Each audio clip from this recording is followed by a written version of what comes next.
Bismillahirrahmanirrahim. Assalamualaikum warahmatullahi wabarakatuh. Nama saya Khairiyah, NPM 10.111.774. Izinkan saya mempresentasikan artikel penelitian berupa scoping review dengan judul Efektivitas Pemberian Simbiotik pada Pasien Anak Gastroenteritis Akut. Dengan topik latar belakang, kerangka pemikiran, metode penelitian, hasil pembahasan, simpulan, dan saran. Latar belakang penelitian di mana gastroenteritis masih menjadi masalah kesehatan di seluruh dunia sampai saat ini, karena masih kurang lebih 4 miliar episode diare setiap tahun.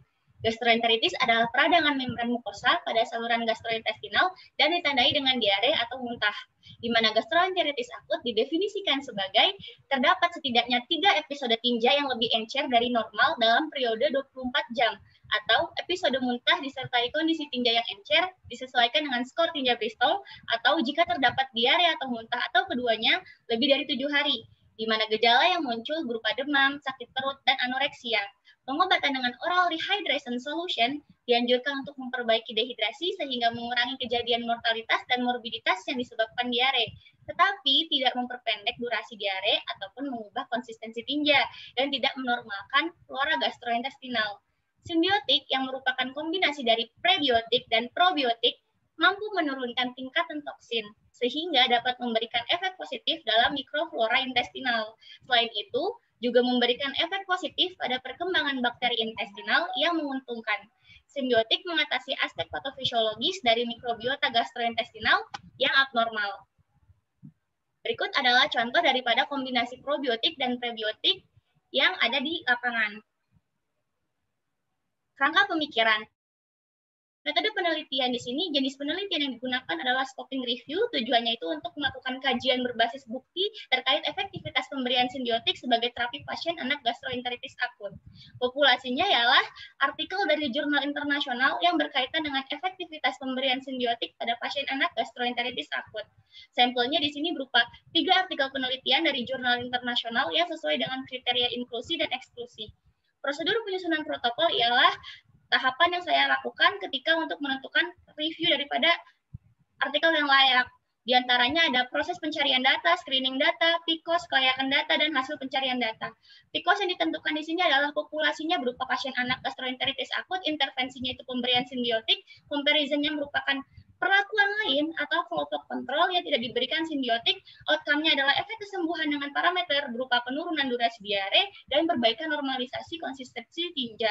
Studi yang digunakan adalah original research berupa randomized control trial. Berikut adalah diagram prisma. Di sini adalah tahapan yang disajikan dalam bentuk diagram. Selanjutnya, tujuan penelitian di sini adalah melakukan kajian efektivitas pemberian simbiotik dalam mengobati pasien anak gastroenteritis akut.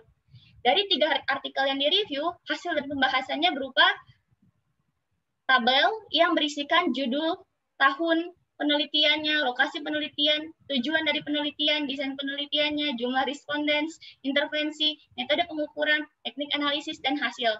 Dari jurnal pertama didapatkan dengan judul Randomized Clinical Trial, The Symbiotics Food Supplement, Probiotical versus Placebo for Acute Gastroenteritis in Children. Dengan hasil, median durasi diare pada kelompok yang diberikan simbiotik lebih singkat dari kelompok placebo, di mana pada kelompok simbiotik adalah 3 hari dan kelompok placebo adalah 4 hari. Jumlah anak dengan konsistensi tinja yang normal lebih tinggi pada kelompok yang diberikan simbiotik daripada placebo, dan lebih sedikit obat tambahan yang diberikan pada kelompok simbiotik. Dan secara global, para dokter lebih puas dengan pengobatan suplemen makanan simbiotik dibandingkan dengan placebo dengan nilai P sebesar 0,005. Satu pasien dalam kelompok placebo dirawat di rumah sakit. Lalu dari jurnal kedua didapatkan hasil tingkat resolusi diare setelah 72 jam pengobatan lebih tinggi pada kelompok simbiotik daripada kelompok placebo. Jumlah pengeluaran feses harian dan konsistensi juga menghasilkan penurunan yang sangat signifikan pada kelompok simbiotik dibandingkan dengan kelompok placebo pada 72 jam pasca intervensi.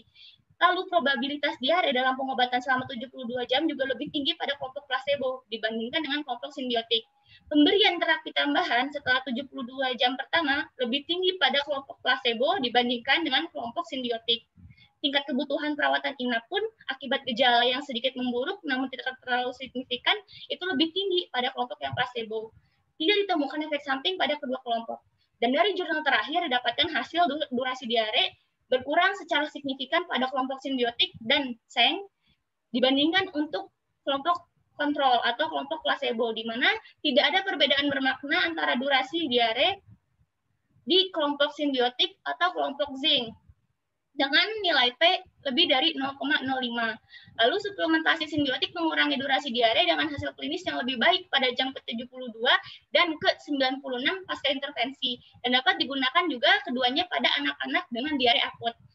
Berikut adalah simpulan dan saran, di mana simpulannya pemberian simbiotik efektif sebagai terapi tambahan pasien anak gastroenteritis akut.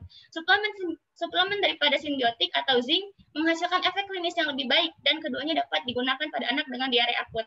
Saran akademik di sini adalah perlu dilakukan kajian penelitian lebih lanjut dengan metode meta-analisis atau analisis kuantitatif.